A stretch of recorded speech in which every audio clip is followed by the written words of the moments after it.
दूसरा कुरिन्थियों और 8वां अध्याय और 19वीं आयत हमारे साथ आप पढ़िएगा।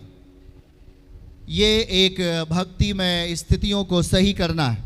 वहाँ लिखा क्या है, क्या आप इसे सुन रहे हैं? यदि आप समृद्धिशाली बनना है तो आपको इसे सुनना ही है, और यदि आपको कंगाल बनना है तो आप इसे मत सुने।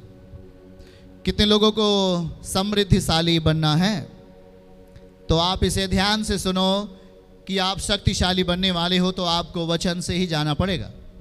इतना ही नहीं, परंतु वह कलीसिया से ठहराया भी गया कि इस दान के काम के लिए हमारे साथ जाएं।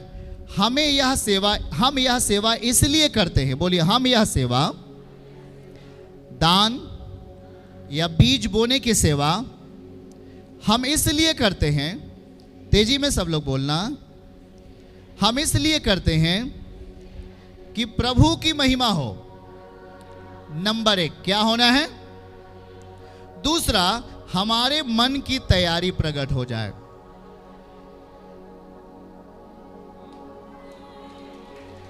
जो पहले आमीन बोला है वो धनवान होने वाला है यीशु मसीह के नाम में। है? समझ रहे हैं? मैं कह रहा हूं इस बात को।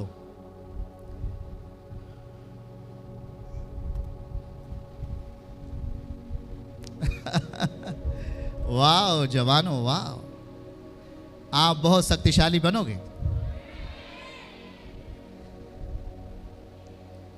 जब बीज बोने की बात आती है तो YouTube पर जाएंगे। बहुत चतुर लोग होते ना, YouTube पर जाओ, अरे अरे अरे सुनो सुनो सुनो सुनो, एक प्रचारक प्रचार कर रहा है बीज नहीं बोना चाहिए।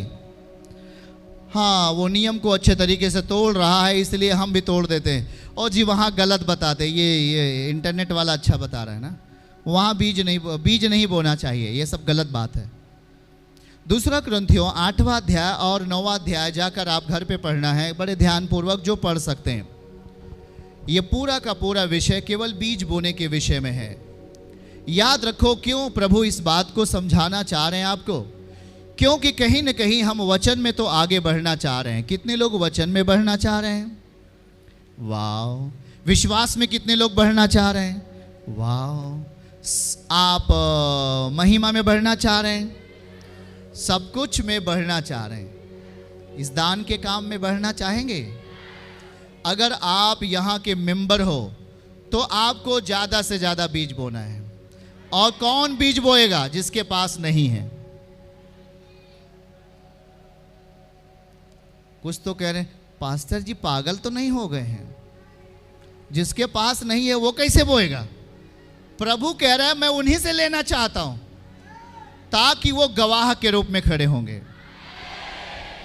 सुनो, अगर कोई भी आदमी जिसके पास बहुत बड़ा बिजनेस है और उसके पास बहुत सारे पैसे आते हैं, अगर वो बीज बोता भी है तो कहता है मेरे पास है, मेरा ताकत है, परमेश्वर थोड़ी मुझको दे रहा है।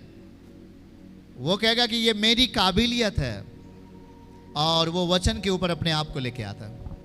पर याद रखो प्रियजन कि हम जब आत्मिक रूल में आते हैं, बोलो आत्मिक नियम में, चंगाई पाते हैं। अभी 80,000 किसको दिया? काले आदमी को। मन काला था उसका ना, काला आदमी हो, चेहरे से थोड़ी बोल रहा हूं। वो बहन 80,000 किसको दी? 5 छोटा 5 बड़ा किसको दी? काले आदमी को। दिया कि नहीं दिया? क्या वहां पर उसकी उम्मीदें खरी उतरी? क्या वहां से उसके लिए चैन और विश्राम मिला? क्या उसके लिए मन का आनंद मिला? नहीं ना। पर प्रभु किसके द्वारा ऑफरिंग लेना चाहता है? जिसके पास। सुन लेना आज के बाद, 2 चीजें हमारे लिए होती हैं। पहला चीज दिखाइए क्या होता है वहां पर। पहला, प्रभु की महिमा के लिए हम उसे बीज को बोते।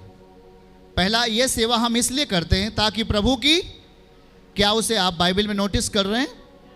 आप उसे नोटिस करें। ये हम प्रभु की महिमा के लिए। पहला, यदि आप प्रभु की महिमा के लिए नहीं हो तो वो भी आपकी महिमा के लिए नहीं है। क्या जिसके कान है वो सुन ले। यदि आप उसके महिमा के लिए नहीं हो तो वो आपकी महिमा के लिए नहीं है। दूसरा, हमारे मन की तैयारी हो जाती है। आमीन बोलो भाई। कौन सी तैयारी होती है? हमारे मन की तैयारी। जब आपका मन तैयार होता है तो मसीह आपकी जिंदगी में जो आपने बीज बोया उसको कई गुना बढ़ा देता है। चलो, याद रखो कि जो लोग आत्मिक रूल में जीते हैं वो आत्मिक नियम का अर्थात आत्मिक रोल का पालन करते हैं। जब आप आत्मिक परिस्थितियों के द्वारा अपनी ज़िंदगी में चंगाई पाना चाहते हो, आत्मिक परिस्थितियों के द्वारा, आत्मिक नियमों के द्वारा अपनी ज़िंदगी को ऊंचा उठाना चाहते हो, तो इस आत्मिक नियम के द्वारा हम समृद्धशाली बनने वाले हैं। जब वो टाइम पे बीज बोना शुरू करता है तो वो आगे अपनी लाइफ में ये देखता है कि उसके ज़िंदगी से व्यर्थ खर्चे ख़त्म होने लगते हैं। व्यर्थ खर्चे, वो शायद वो किसी ऐसे अनैतिक तरीके से उसकी ज़िंदगी में दबाव आता है और वो कर्ज और तमाम खेत की गिरवी रखकर, सोने चांदी को गिरवी रखकर या बेच करके अपनी लाइफ को किसी ऐसे व्यर्थ खर्चों में लेके चले जाता है जहाँ पर परमेश्वर बड़े ही आराम पूर्वक उसको ठीक कर सकते हैं, उसको सही कर सकते हैं, आपके लिए समाधान ला सकते हैं। पर आपने अपने मन की तैयारी नहीं की, अपने मन को कठोर रखा है। बाइबल कहता है, इसी अध्याय में जब आप पढ़ेंगे तो प्रभु कहता है कि मैं तीमुथियुस में हम जब पढ़ेंगे तो प्रभु कहता है, मैं दान नहीं चाहता परंतु मैं फल चाहता हूँ। वो दान नहीं चाहता। आप जहाँ पर बीज को बो रहे हैं अभी निश्चय ही आप उस फसल को काटने वाले हैं। क्या आपके लिए एक उम्मीद होती है कि नहीं?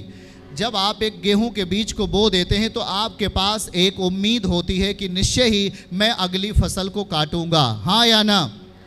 याद रखो कि कभी भी जब आप परमेश्वर के राज्य में बीज बोते हैं तो किसी ऐसे व्यक्ति से पूछ कर कभी न बोएं, हाँ जी दीदी का हम इतना बीज बो दें। आप ऐसे दिखाकर बीज बोने वाला व्यक्ति कभी भी आशीषित नहीं होगा।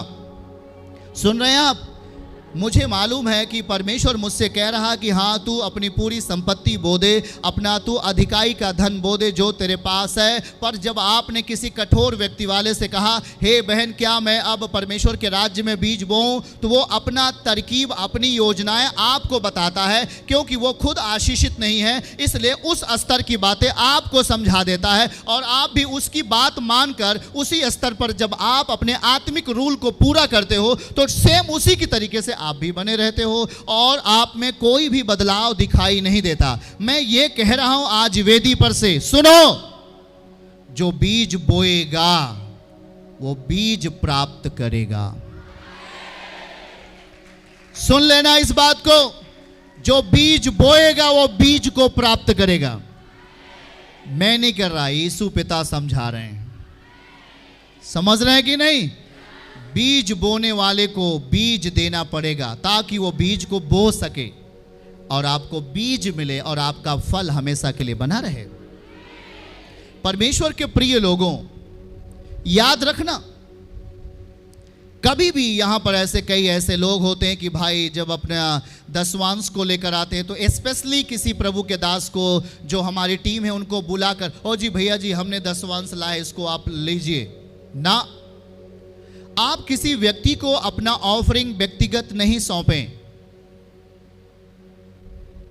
आप यदि अपनी जिंदगी का भाग लेकर आए हैं, उस बीज को बोने के लिए लेके आते हैं, तो आप परमेश्वर को सौंपें। आप आत्मिक रूल में आओगे, आप सब कुछ स्वीकार होगा और आपके लिए आशीर्वाद है।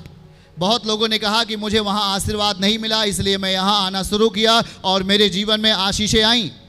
यदि मैं आपको दान के बारे में, ऑफरिंग के बारे में नहीं सिखाऊं तो आप हमेशा गरीब रहोगे। शरीर में आप चंगे हो जाओगे पर आप आत्मिक में, आर्थिक रीत से आप गरीब रहोगे। सुनो जरा ध्यान से, ये लोभ और लालच नहीं परंतु परमेश्वर का वचन है जो खुदावन आपको देना चाहता है। और बहुत सारे भाई बहन इस चीज़ में फेल होते हैं और वो कहते हैं कि नहीं, हमें अपना दान, अपना दशमांश, अपनी ऑफरिंग, अपना बीज नहीं बोना चाहिए। वो अपना नियम बना करके बैठे रहते हैं। मैं ये नहीं कहता कि वो बीमार हो जाए, मैं ये नहीं कह रहा हूँ कि वो परेशानी में चले जाएं, पर यदि आप आत्मिक रूल को पूरा नहीं करोगे तो परमेश्वर आपकी ओर नहीं देखेगा, आपकी ओर नहीं देख सकता। मैं फिर कहता हूं कि परमेश्वर उन्हीं लोगों से परमेश्वर चाहता है जो दिल के अमीर आदमी हैं। आमीन कहें।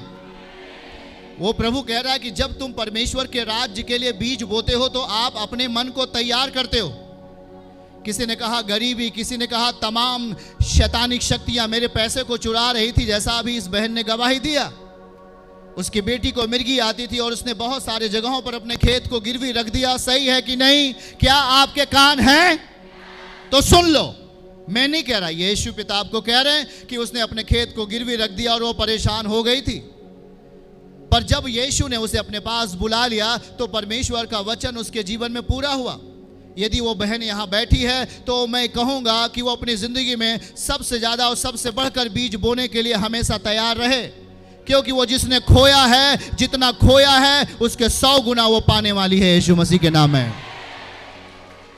आमीन।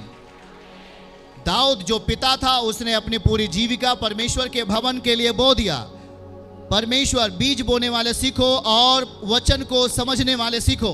मैं उनसे बात कर रहा हूं जो यीशु पर विश्वास करते हैं। मैं उनसे बात नहीं कर रहा हूं जो हमें मन में गाली दे रहे हैं, पर मैं उनसे बात कर रहा हूं जो परमेश्वर का वचन सुनते और मानते हैं। सुन रहे हैं क्या आप हमारी बातों को? दाऊद ने अपनी पूरी जीविका परमेश्वर के मंदिर के लिए बो दिया और जानते हैं उसका बेटा जब सुलेमान आया तो सबसे बड़ा अमीर आदमी था यीशु के नाम में।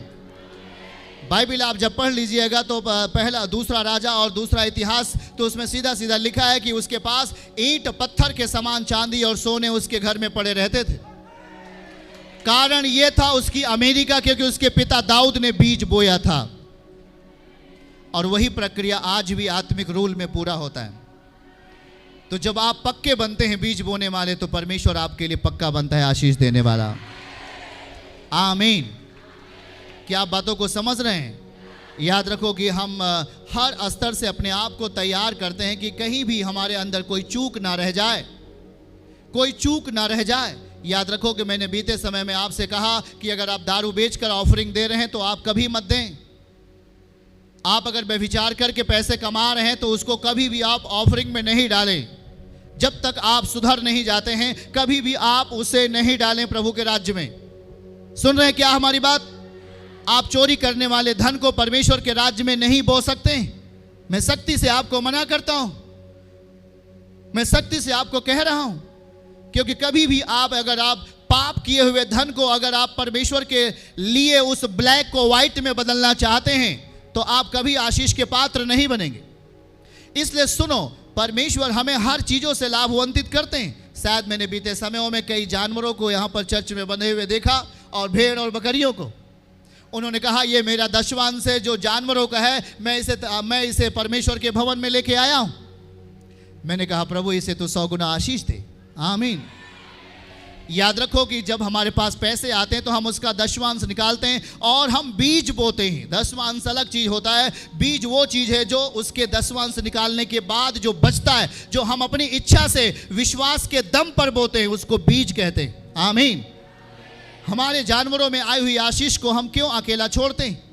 हमारे खेत और जमीन में, हमारे बगीचे में आए हुए फल को क्यों हम अकेला छोड़ते हैं? पर वहां भी परमेश्वर के रूल को पूरा करना हमारा कर्तव्य है। तब प्रभु कहता है कि तेरे फल कच्चे नहीं गिरेंगे। तब वो कहता है कि तेरे फसल को नष्ट करने वालों को मैं घुड़कूंगा और मैं उन्हें डांट दूंगा। याद रखो, आपको जयवन से बढ़कर परमेश्वर बनाना चाहता है। कहिए आमीन। चर्च की सभी प्रार्थनाओं को और परमेश्वर के दास के द्वारा टीचिंग सुनने के लिए और अपडेट्स को जानने के लिए हमारे इस चैनल को सब्सक्राइब करें और साथ में बेल आइकन को दबाएं, ताकि जब भी लाइव प्रार्थना हो तो सबसे पहले आप देख सकें।